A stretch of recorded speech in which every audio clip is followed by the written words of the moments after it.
to enter into a program that was nearly $20,000 that I didn't have at the time.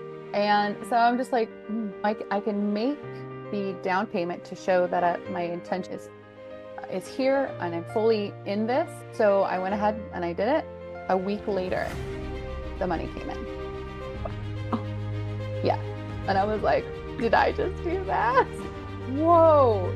And it was just like, really?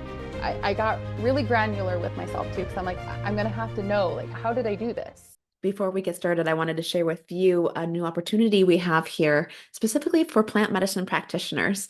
So if you're a plant medicine practitioner and you're looking to really hone in on your unique medicine, you're going to want to learn more about our newest program and offering called Spirit Led.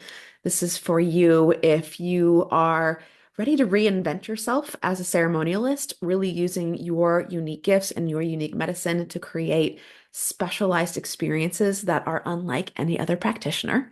Or if you have some training, but you're still experiencing a little bit of doubt or lack of confidence on bringing your gifts forward, whether you really meant to do this work or how to do it in a way that's authentic and in integrity.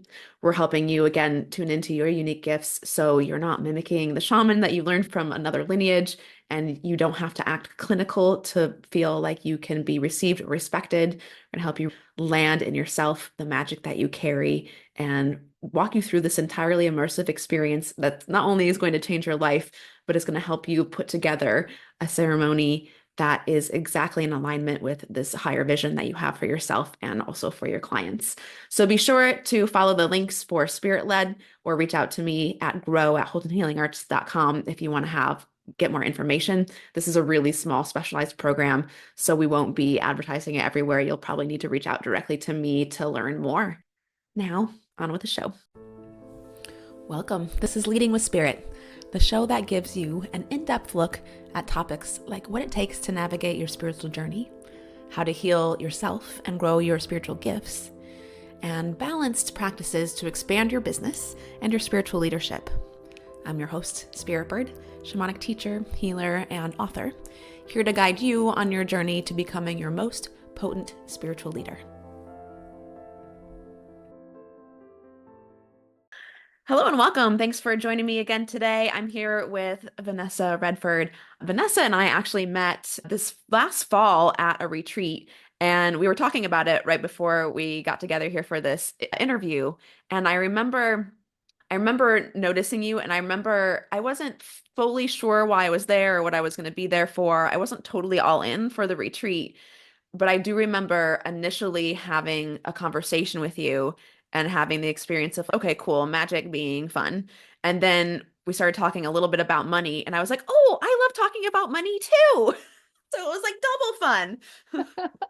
Yes. So I'm really excited to introduce everybody to Vanessa Redford. She's a financial freedom, isn't just about money. She's in the pursuit of wealth and happiness.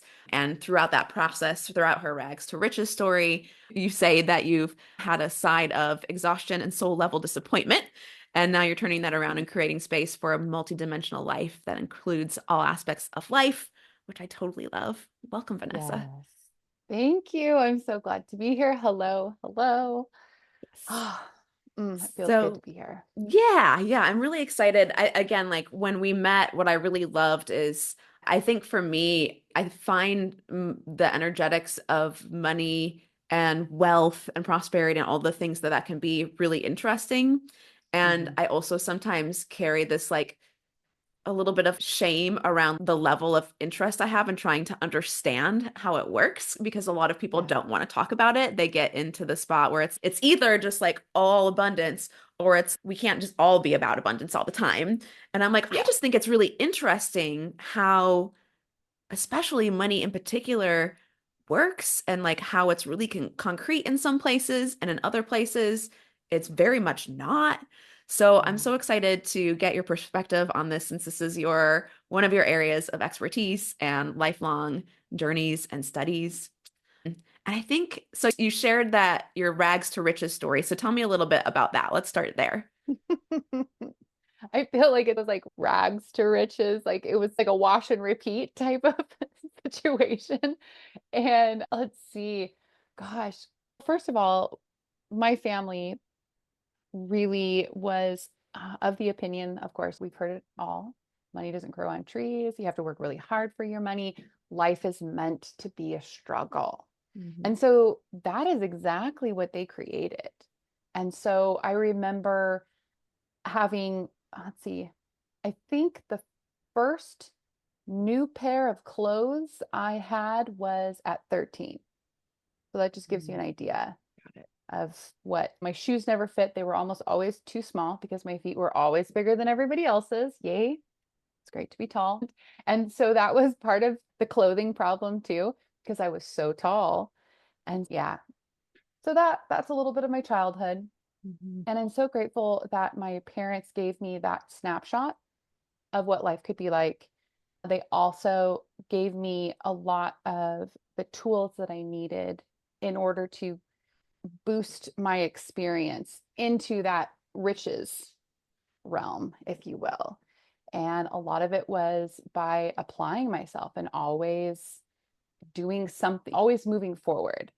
Mhm. So even as a kid, I would, my brother and I put him to work and we created these amazing crayon drawings. And so we went door to door when it was safe to do this. So this is back in the 80s when it was safe to go door to door and sell your beautiful art to your neighbors for 10 cents.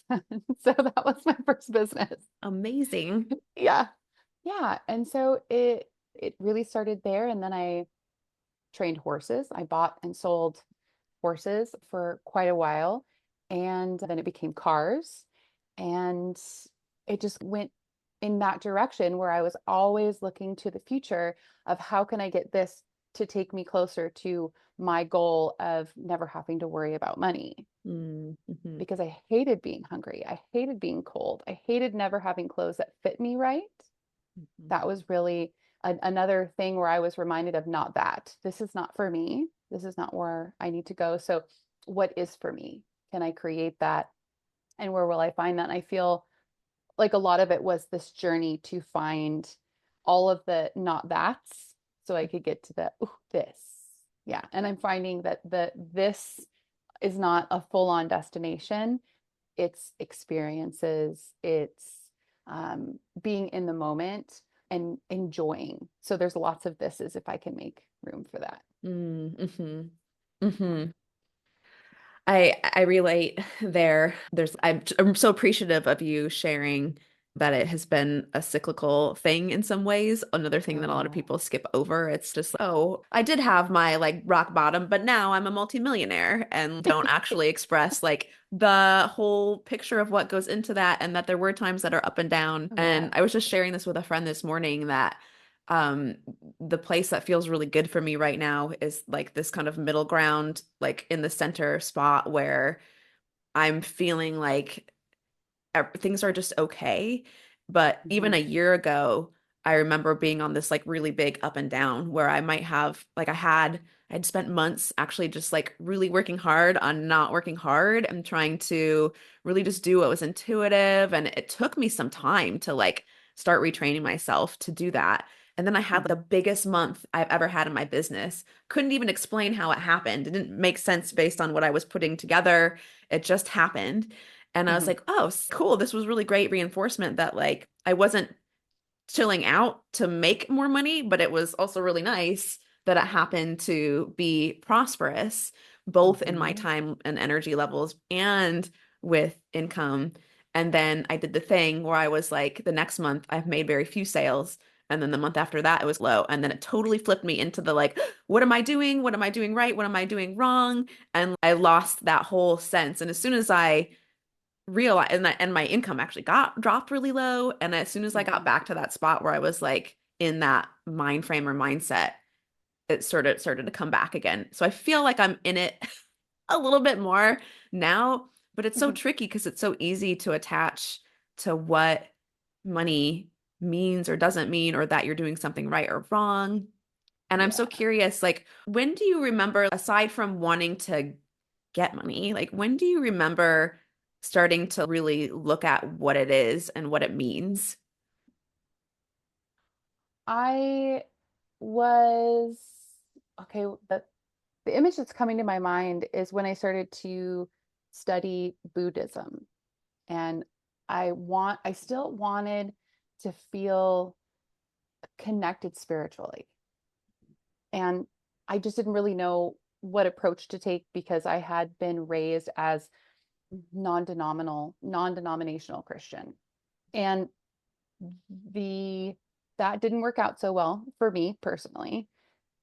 And so there was a long time that I took a break from church and spirituality just in general. I have not been a lifelong self-improvement person at all. In fact, I'm fairly new to it, really, if I think like in the scheme of things. And a lot of that started to come to the surface.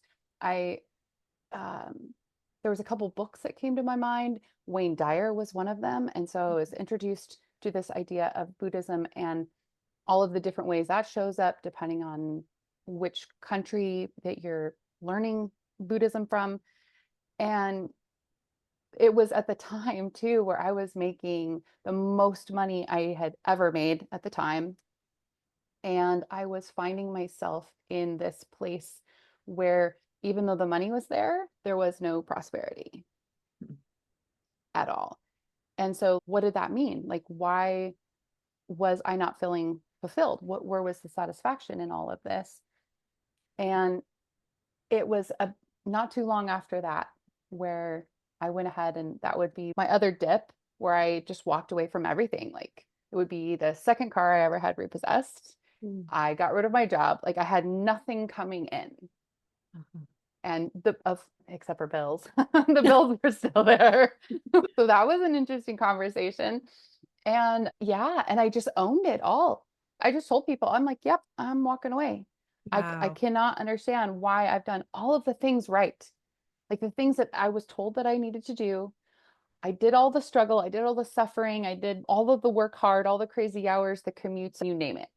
I did Mhm. all the things. I got the certifications, I went to the university, all of that stuff. Mhm. And now I'm here.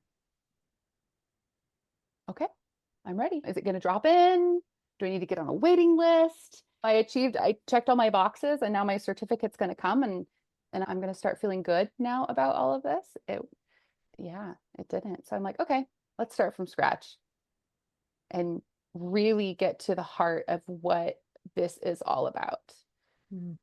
Because if they're telling me that money is the way to feel prosperity, to feel wealth, to enjoy riches in this life. I got it and it's not here. Mhm. So what else do I need? So yeah, so that kind of there was Wow. another one of the seasons or cycles, if you will. And yeah, I probably had to rebuild my credit 3 or 4 times at least. And it Mhm. won't kill you. I'm here to tell you. Mhm. It's not the easiest thing, and I don't recommend that anyone do that. You don't have to go to the extremes like I do. I have been known to burn things down to find the way through, and that's not the only way that's available. So yeah, Wow. That's pretty big move. yes. And I'll tell you, it was so freeing. I felt like I could breathe finally. Yeah. But then again, I'm not advocating. Yeah. Yeah, I hear you because I think I had different, but I when I was younger, when I was like in my late teens, early 20s, I think I've most of my life been on an alternate path. Like I have not typically been a by the book person, but I have always been a Capricorn. So I've always had spreadsheets and I've always been well budgeted and balanced and I Yes. could save very well. I didn't have a really high earning job in my early 20s. I bartended a bunch. So I enjoyed that. I had fun. It felt, quote unquote, felt free to me because I Mhm. felt like I could make my own schedule. I Uh, definitely started to see where I wasn't because of the restrictions that I had. It was like really just, it just felt free in my mind because it felt like I wasn't being controlled, but there were a lot of things that I was sacrificing to get that. But either way, I was pretty good saver and pretty practical with my money.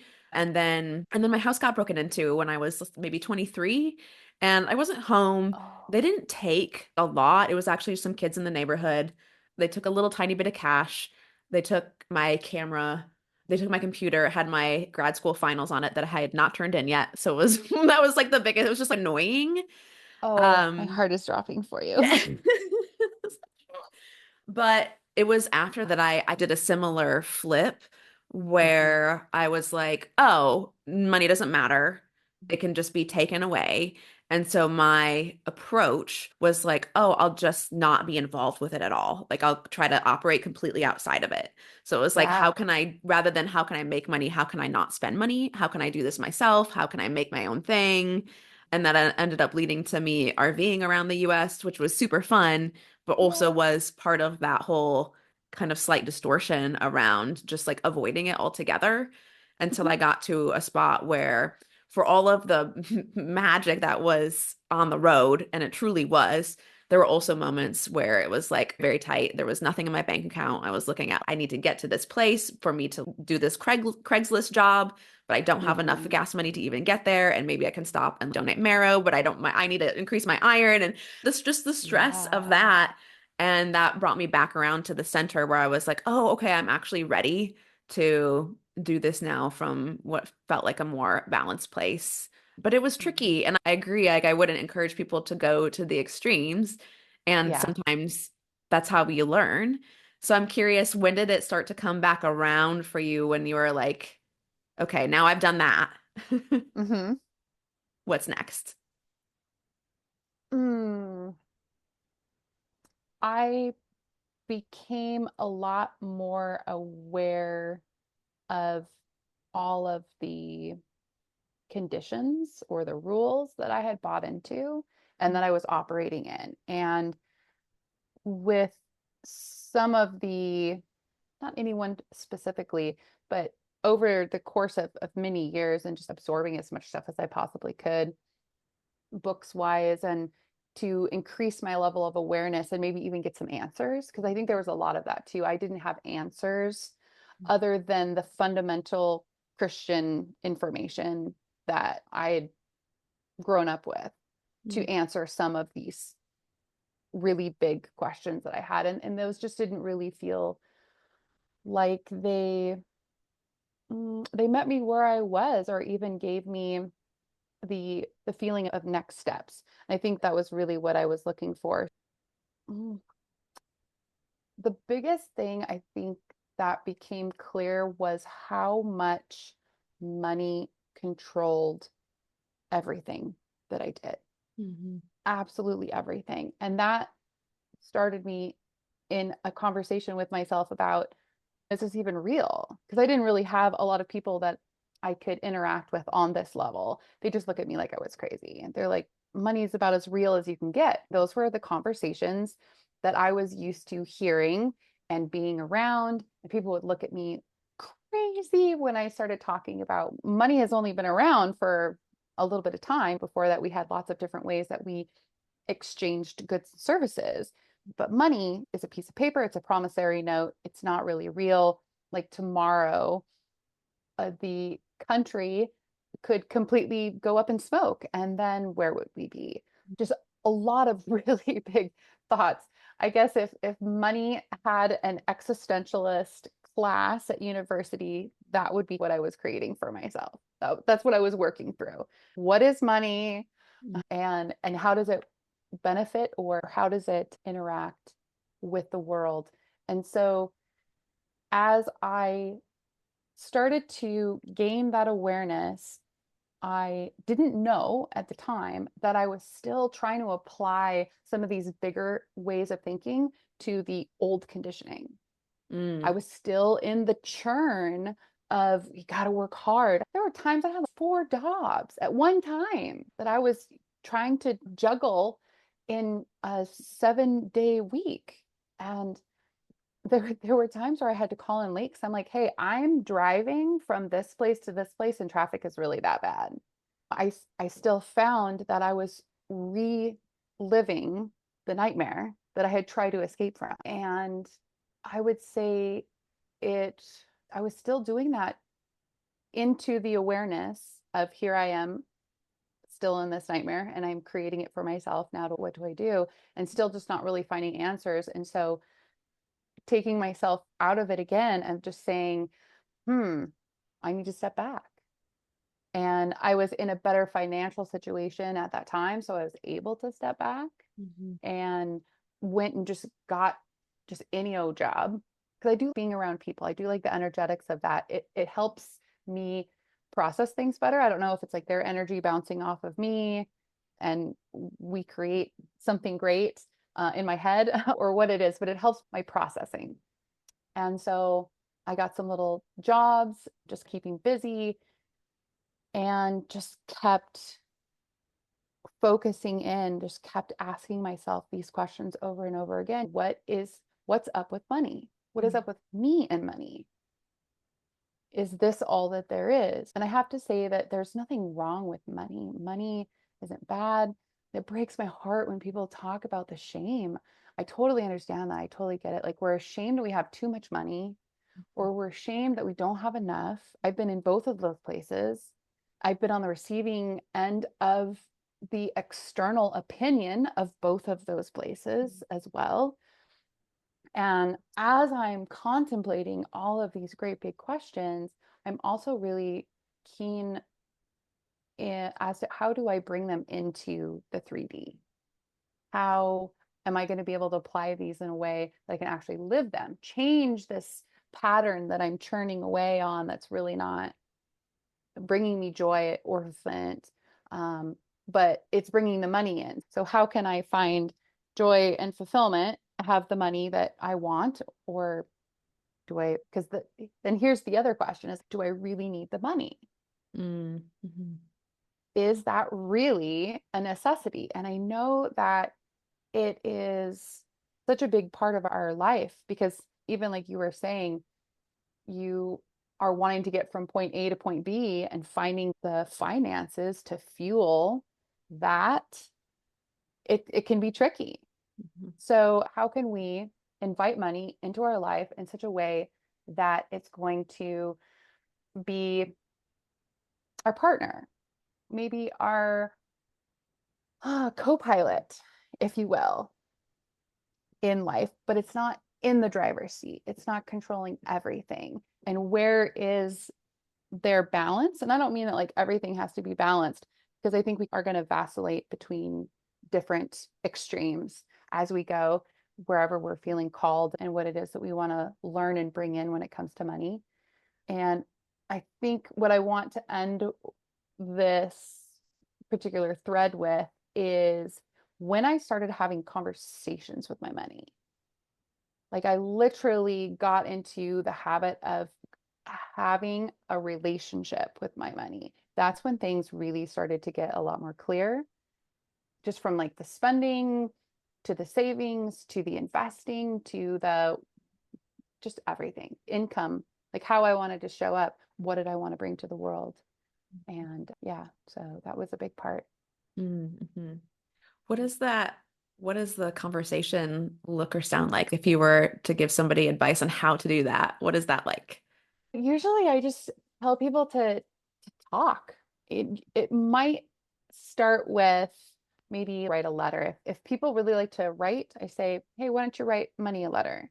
Just be like, dear money, tell money everything that you've been bottling up about money. Like Mhm.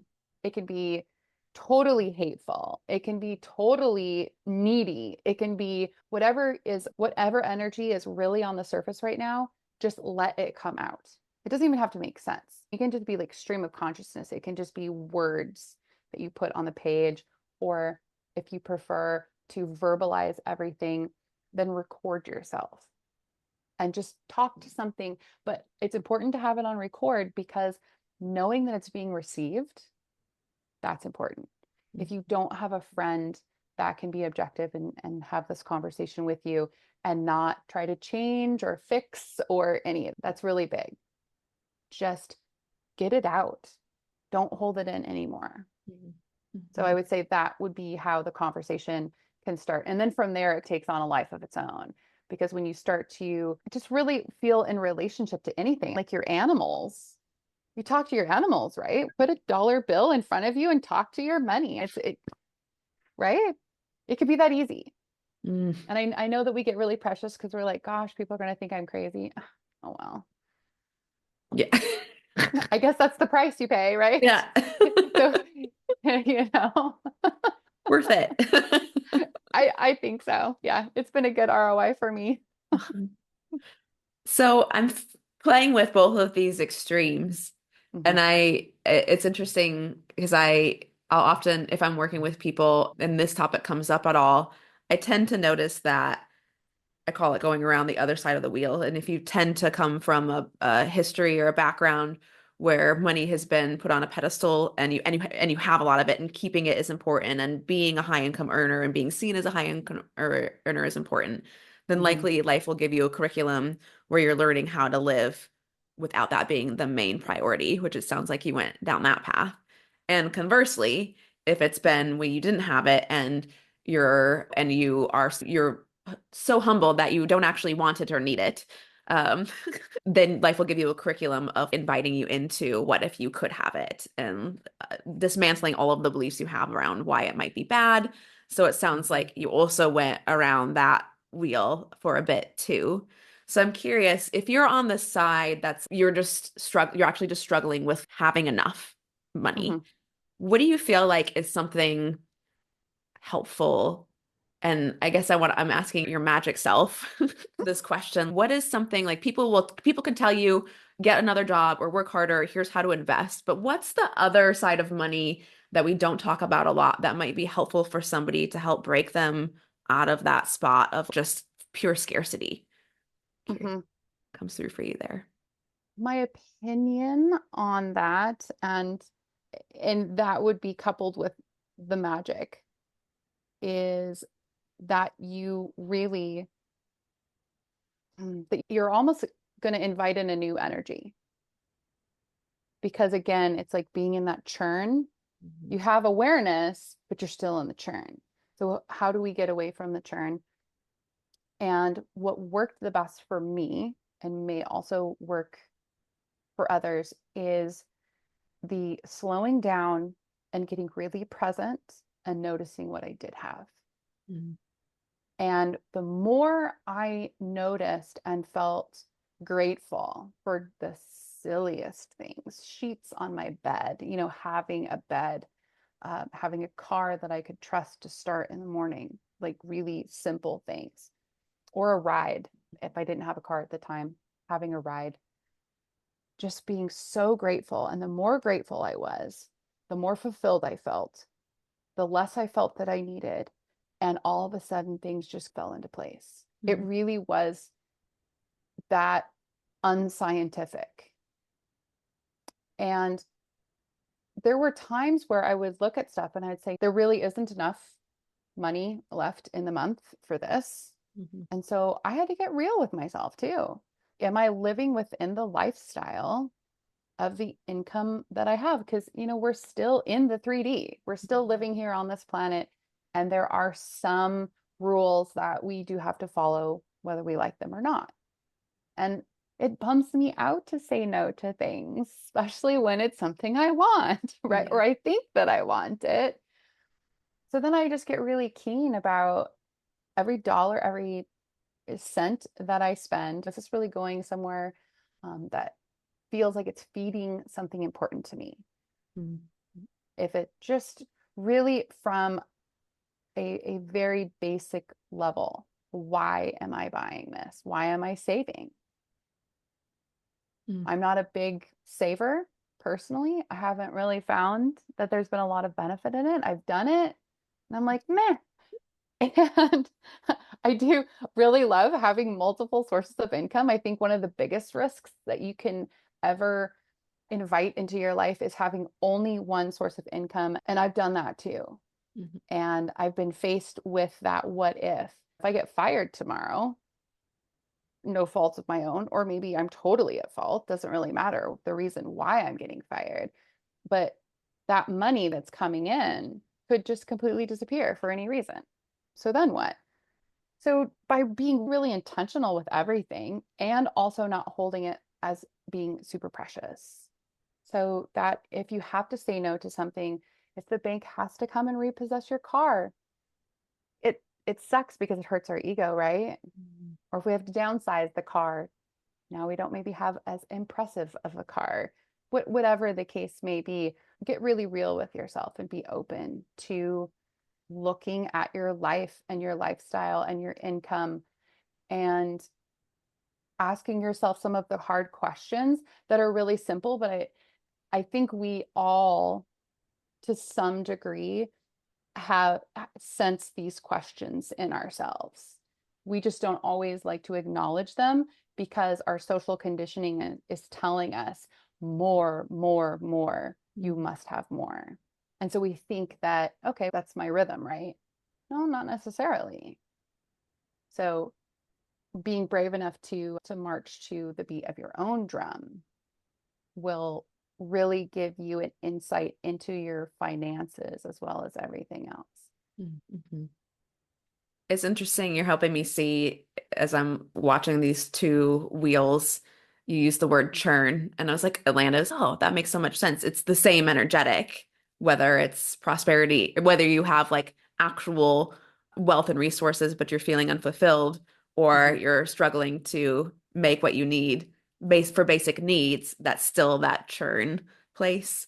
So Yeah. I think that's super interesting. And it sounds like the medicine for it is pretty much the same. Mm. Yeah. I feel like maybe it shows up in a different way. So maybe it wears a different outfit or something. Yeah. You give it a different name. But yeah, I feel like the prosperity energy is in everything. It's like abundance. People talk about abundance and they immediately assume that it's going to be like, oh, I have this big cornucopia full of fruit, right? Like all of this stuff is for me. And they forget on the flip side of that, abundance can also be, I got a whole lot of crap in my life. Mm. So yeah, so the churn, are we making butter or are we making fertilizer? Mhm. You got to churn them both or Mhm. compost even, depending on your where your fertilizer is at this moment. We were Yeah. just talking about compost and fertilizer earlier, so yeah, it feels fresh in our Yes. conversation right Yes. now. Yeah, yeah. It's dawned on me, this was just a couple weeks ago. I'm just thinking about like some of my money stories from this year or money situations from this year. And earlier this year, there's been a handful of things. There were places where my cash flow got tight, and I was also still saying yes to things and taking risks. And a lot of those yeses came not from like a risk, like I hope the desperation, like I hope this will save me, but it was from like a full yes, like a full fuck yes, like this thing is calling me and Hmm. I'll find a way. So that was happening, and it was like right alongside some of my lower cash flow months. So it like doesn't make sense how it would happen, but I found that I would just try to take that first step and let it be okay. And Yes. almost every time so far, it had worked out. And so I'm reflecting on that. And I remember catching myself in a few of those moments where, and I work with a lot of people too. So one of the things I'm always tracking is like where our quote unquote excuse comes from. We all have Mm. one, like where we Mhm. other people or where we draw this line that makes it like more real for us or more risky for us. I would Mhm. do that, but I have kids. Or I would do that, but I'm single. Or I would do that, but I Mhm. have bad debt. Or I have a father that's elderly that I have to take care of. So there's like always the Mhm. thing. And for me, part of my job is being like, that's not the truth. That's not the actual reason. That comes up sometimes even I've been calling them yes or no conversations, but basically enrollment conversations where it comes Mhm. to the part where it's okay, we're going to invest. You just clearly laid out how important this is to you and how life-changing it would be. So why would you let whether you sell your camper or not be the reason why you can't do this? And oftentimes, if we unwind that, it's either the other reason or there's like an opportunity for growth there. I'm curious about your experience Mhm. with that kind of thing. This is delicious. So as you're sharing that, I'm thinking of this conversation that we get into either with ourselves or with other people. And we're like, when I get this, Mm, then I'll get to do or be or have whatever. And let's see it. And here again, that risk factor. If we're really following our full hell yes, then to me, that's the universe telling us. It's intuitively letting us know, hey, this is the turn to make so that you continue down the path that you really want. And let's see, let me come back in. What was your question again? I'm thinking about when we are the risk, we have a reason that feels Hmm. personal to us why we can't take the risk that other people have the privilege to take. Hmm. Hmm. Um, Okay. yeah. Yeah. Ooh, I like the way that you rephrased it this way, the privilege. And I'm hearing permission and allowance. Mm, And receiving came like flashing through my brain, and so many things. And you touched on them too. It's, are we scared to step into this because everything could change? Like we say we want change, but do we really? mhm. One of the best invitations to leave a tip at this ice cream counter ever, I'll never forget it. And it was this little jar that says, if you're scared of change, leave it here. And I was like, oh my gosh, that's so brilliant. And I have never forgot. I saw this 25 years ago, probably.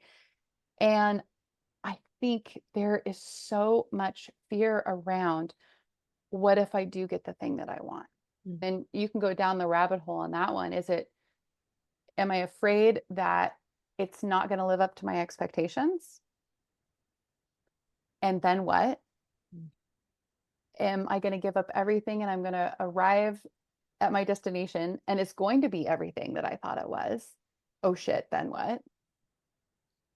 And so much fear that we live in. And again, when it comes to the money thing, we hold on so tight, or mhm, we're so adverse, those two extremes, like, absolutely no, I can totally do this without money. I don't need money in my life. Or like me having the desperation of desperately seeking money. If that would have been my title for sure, if I had made a movie, doing everything I possibly could and to get there.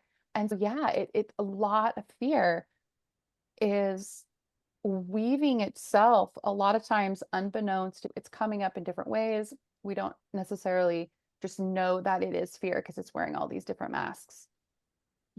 And it comes up in really logical ways, like because we have a family member or several of them that we're taking care of, or we mhm, have to sell this other thing, or whatever it is. Where's the trust in ourselves to figure out the way when we get there? One of my favorite sayings is by Martin Luther King Jr., and it's, you don't have to see the whole staircase to take the first step. mm, mhm, But we're so scared because we're so focused on the destination. We have to make sure that the staircase is the right staircase. What if the staircase is building itself for us every moment as we're growing and as we're expanding into um, what prosperity is for us? And when I think of prosperity, I think of like big picture, enjoying your life. That is prosperity to me. You can fill in all the little buckets and in the way that aligns with you. And so that's why I feel like it's important that we don't hold on so tight to where the staircase is taking us necessarily, mhm. but we have the ability to trust our intuition, to trust ourselves. We are such great big balls of success running around, not realizing how successful we are. Mhm. We've been on this planet for X amount of years. You have so many successes under your belt. Can you celebrate that? Can you enjoy the prosperity you've already created for yourself in this moment? Mhm. And know that there's going to be more. And there's going to be other times when it doesn't feel maybe so prosperous, which then, because of the world that we live in and the rules that we live by here in the 3D, we have to have that contrast. Mhm. The unprosperous times help us see the prosperity. Mhm. Mhm. And you can have prosperity and be unprosperous. I know, I've done it. That's the cool thing, is you don't have to reach a certain level. You don't have to be in a certain place in order to be prosperous. Mhm. Yeah. Okay. There's a couple things that are landing for me Oh now. yeah. One, thing that dropped in as you were sharing around taking that first step and the fear. And this is going back to conversations I have where people, instead of just saying no, are like, it's because the money isn't there. I don't have the money for it. And Yes. that may or may not be true. And so Hmm. what dropped in for me is, oh, if it's because you're scared, do yourself a favor for your money mindset and say it's because I'm scared or it's a Yes. no instead of blaming it on your money because that starts this energetic entanglement with your money where you need it to be lacking so that you have a reason to say no instead of just standing in your full no, if that's what Yeah, it is, or your full I'm scared, if that's what it is. I'm with you. Yeah. Hmm. Yeah. Yeah, living a full transparency. We have a hard time with that Yeah. as humans. We're so cute. Bless, bless us.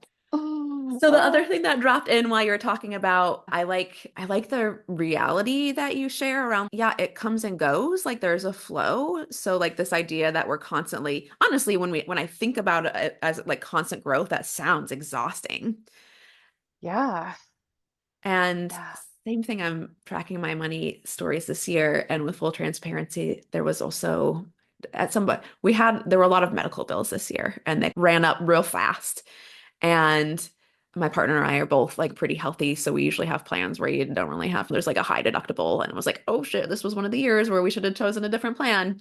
But you can't go back and beat yourself up for the past step. It'd be like taking that second step and being like, I shouldn't have taken the first, but you still don't know where you're going, so chill. Yeah. But Yeah. so we're both self-employed. We're both like decent enough earners. We're both Mhm. pretty accustomed to knowing what it's like to be able to create something out of nothing. And yet we're in this spot where it's like, ooh, that kind of hurt. That was a big chunk of capital. And Mhm. so it was like, this isn't going to pay for that bill, but it's now we're in the time where let's go through the garage. Let's sell a few things.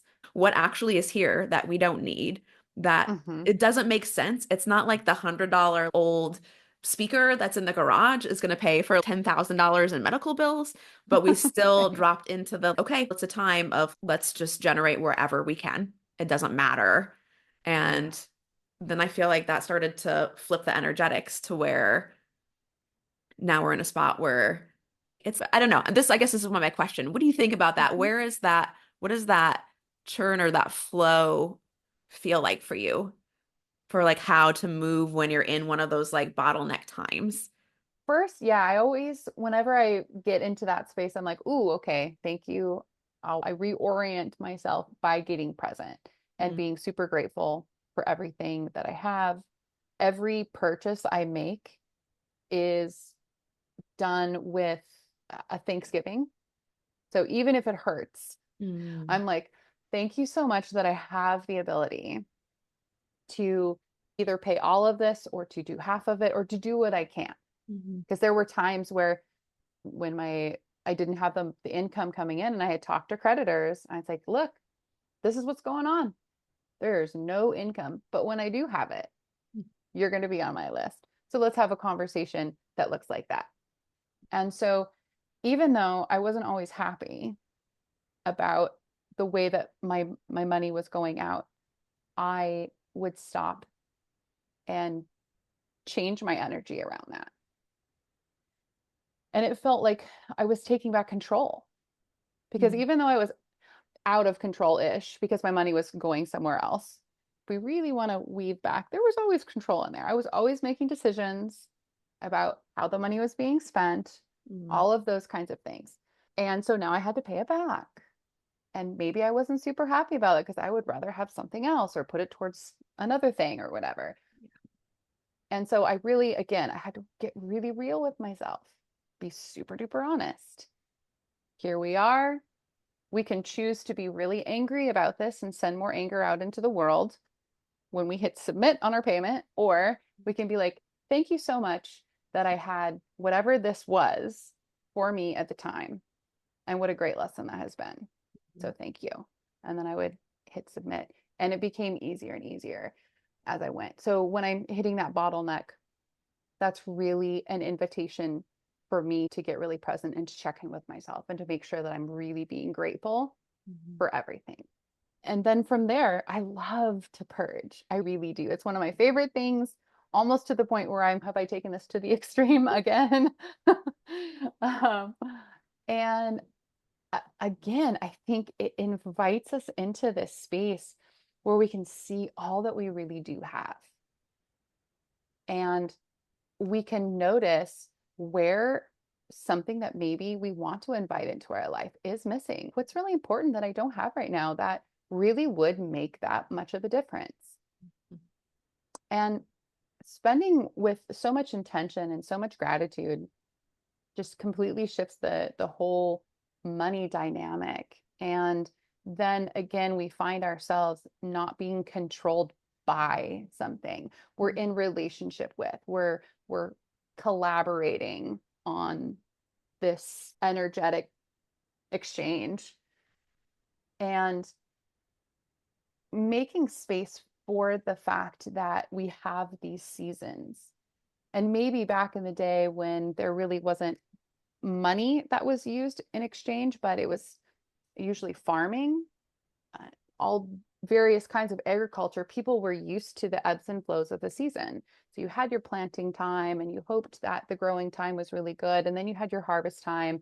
And a lot of times, whenever the harvest time was, depending on whether this was animals or the vegetables and such, there would be different times where the exchange would take place. Mm. And you would trade and do those kinds of things. And people allowed for the downtimes because they knew their schedule. And we've moved away from that predominantly, unless you're still in the farming community or industry. And so we think of work and money and income as like being a constant, or that it should be a constant. Mm-hmm. And I'm not saying that it can't be. It's just, I think there's ways where we can tap into and have a little bit more relationship with our income. If we know that we're in a season, what do I want to do about this season? Yeah. What kind of a season is this? And what are my options when the seasons change? Knowing that we will take care of it is always great. Have that trust in yourself. And then what I'm feeling present to is we can never really make a promise that everything is going to be fine. I can't promise that. You can plan all you want. Mm-hmm. And some stuff can happen like it did in 2020. And then what do? We work through it. Again, remember your successes. This too shall pass, whether it's a success or it's a disaster. Everything has its season, and we just don't always know what the clock looks like. Is it counting down? Is it counting up? Where do we fit into this? And I want to come back to what you shared about your intuition and knowing when you felt the urge, when you felt called to something, that I feel like is really where you can relax into. Know that it's going to be okay. If you're trusting yourself, you will figure this out. Yeah. Yeah, beautiful. Thank you. Yeah. I love the key pieces I'm taking from that channel. Then I'm seeing the reminder for the long-term vision, which is probably really relevant for a lot of things that are happening in our world right now, is like we can't see the outcome and just keep trusting those steps. And if we have that knee jerk based on what's happening right now, we don't get to see a process completely unfold. And I really appreciate you bringing it back to collaborating. To me, that alone just changes the way I think about money too. We're actually working together. It's not that you're controlling me and I have to have you, and it's not like I'm avoiding you. We're in a partnership here. You're one of the features of being alive at this time, like many other things. Mm-hmm. So that feels really potent to me. And lightens it up too. Yeah. We take things way too seriously. We as humans is what I mean. We humans can really create a mountain out of a molehill so easily because we're trying to be safe, right? It's totally fine. I love that about us. And I think that's a really great tool and a skill to have. And with the mountain, there is still a molehill. So, yeah, we can have both. Yeah, gosh, and all those times where, the season of money is in flow, it's also making me reflect on times where things have been tighter, but I'm so happy it doesn't matter because of the relationships I have around me. And also times where it's been uncomfortable, where maybe life puts you in a place where you have to ask for help or something like that. But the amount of prosperity that comes from going through that afterwards, whether it shows up in actual money or not, is really incredible. So it's really uncomfortable, I think, for most of us to really lean into that, but Mm-hmm. it feels worth it, I think. Yeah, I love that you brought worth into it because again, there's so much money speak that we utilize in reference to all kinds of stuff. And what's exciting about that is I feel like it's a reminder that there is wealth in everything, like in every aspect of our life. It doesn't just show up as looking like this one thing. And I find it really interesting that you've mentioned asking for help is so difficult because it really is. We're taught that we're supposed to be these independent machines, if you will, just have everything figured out. You go, do the, you do life a certain way and cha-ching, and that's just wash, rinse, and repeat every day of your life. And I remember too when funds were really low and I was forced to ask for help. Of course, yeah, all the shame that came up with it too. And I was also reminded of um, the collaboration in a bigger sense and how much I had gotten away from people Mhm. and working with other people in that kind of like friendly, let me help you out just because without having an IOU, which didn't happen very often because that I introduced that to the conversations. I will pay you back or I owe you Mm, XYZ because you're helping me because I thought it had to be an actual exchange. I wasn't brought up thinking that people just helped people out of the goodness and kindness of their heart. You always paid people back because then you didn't owe anyone anything. Just whew, heavy. What would happen if we didn't live in that anymore, in that churn of mhm, you do for me, I do for you, tit for tat type of a thing? mhm. I don't think that it was that long ago. I think even there's other countries that still kindness of their heart. I know when I've traveled to other countries, people have just helped me Yeah. and they were insulted if I tried to give them money. Yeah, they're just like, no, please put that away. I didn't know. I was so ignorant about that kind of thing. Yeah. Wow. A world without money. What would that be like? So, one more story slash question Yeah. on that theme, like without money. What's really activated in me these days is like the way my money story has changed, and that I think that for a large part of my life, I've always been able to figure out a way to do things. Sometimes that was really hard work. Sometimes that was just being willing to do things that were hard. And sometimes it was like being open to be creative or find a different way or an alternative route. And I had these questions around some shame around the money avoidance side of things, where it's okay, the story is like get real someday, get serious, make sure you like actually start planning for the future, save, blah, blah, blah. Hmm. And those were also some of my most stressful years, regardless of what my income was, because my vision was so far out from what was like real right now. And Hmm. I think, let me see here. So in those times, I, when I came back to myself and what my actual experience of life is and what my actual experience of wealth and resources is, that I'm okay. Like even if things are hard, I'm actually okay. I'm fine. What has happened, I trust that I can deal with the situation when it comes up. And I'm also able to, I seem to be able to create things when it doesn't make sense. Hmm. And so I've started to lean into that more, and it's helped me move out some money stories. And I'm back into the it's real, but it's not real at the same Yes. time. Yeah. And there's this money magic that some people can do intentionally, but I was just sitting down doing budget stuff with my partner. And again, I'm a budget person. I got my spreadsheet. Like I calculate what at least our baseline like monthly budget is, and I'm pretty Hmm. good at sticking to it. And if we deviate, I'm aware of that and I've reaccounted for it.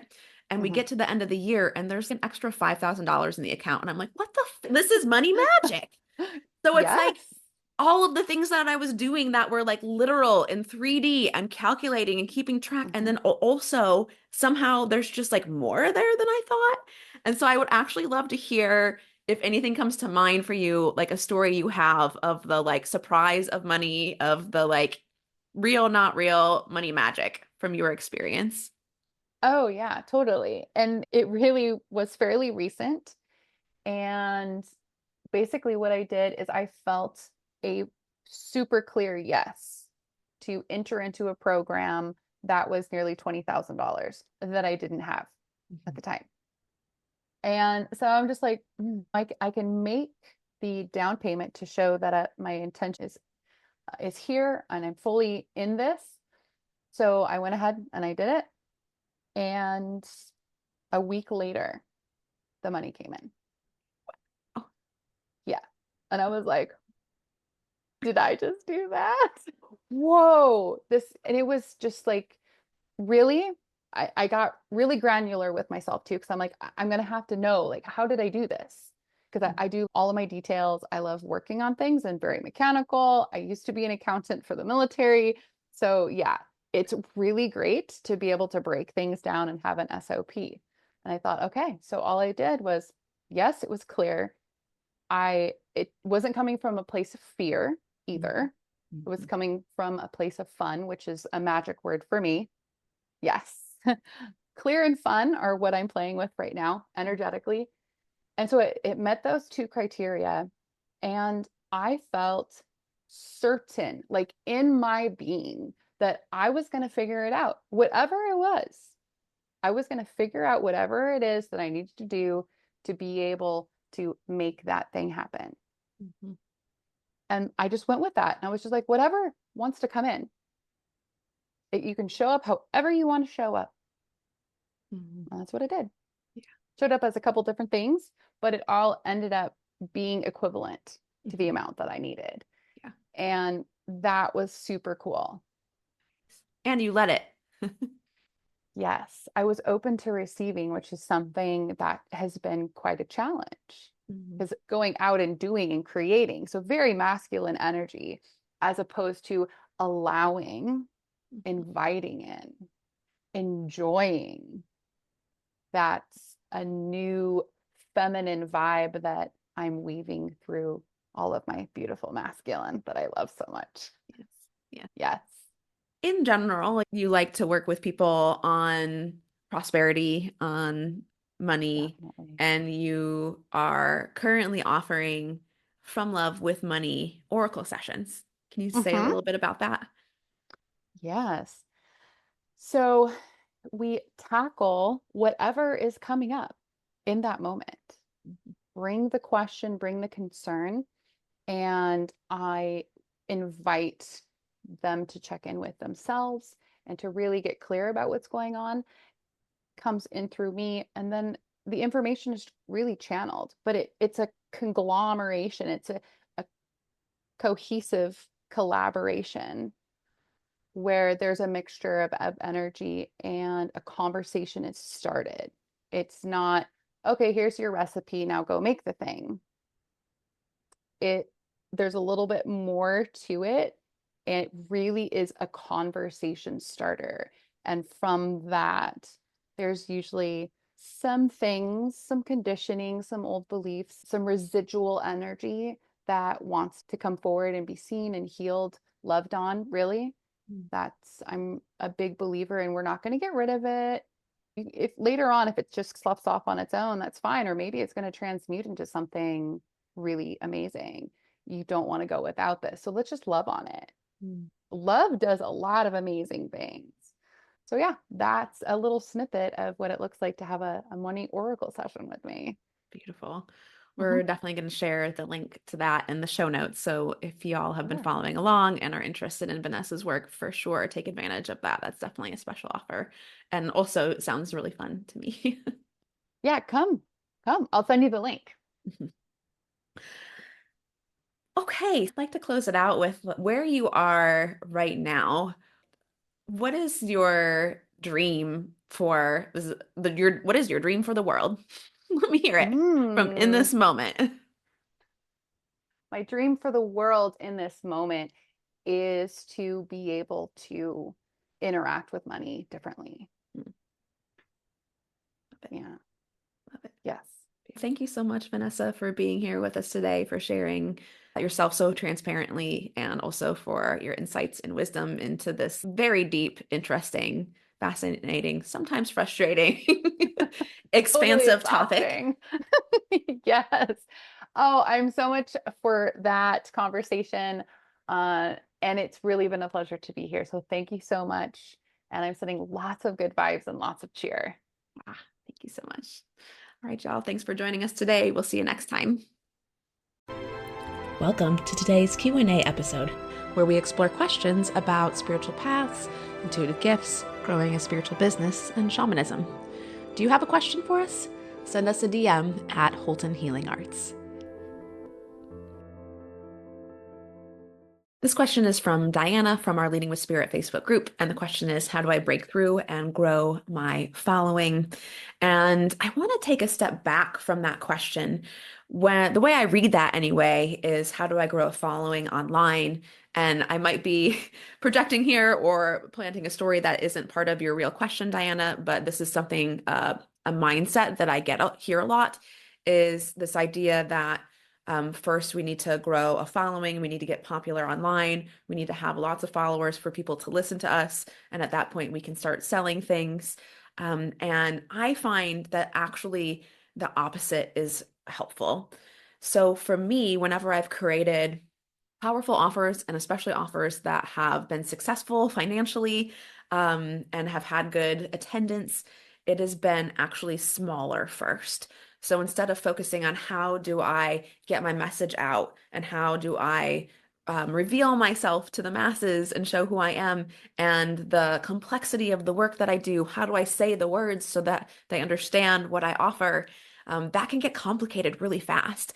And it also prolongs how soon you might be able to get results in your business and with the people that you want to help. And what I found, even though I love social media as a tool for sure, it also creates this space between you and other people. Now, it can vary a little bit depending on where you live and what your community and your relationships look like. For me, when I create powerful offers, it's because, first of all, they've come from spirit and or come in partnership, something that I've been dreaming in, and spirit comes in and talks to me, and it feels like a yes. And then from there, I think about, who is it that this offer will help?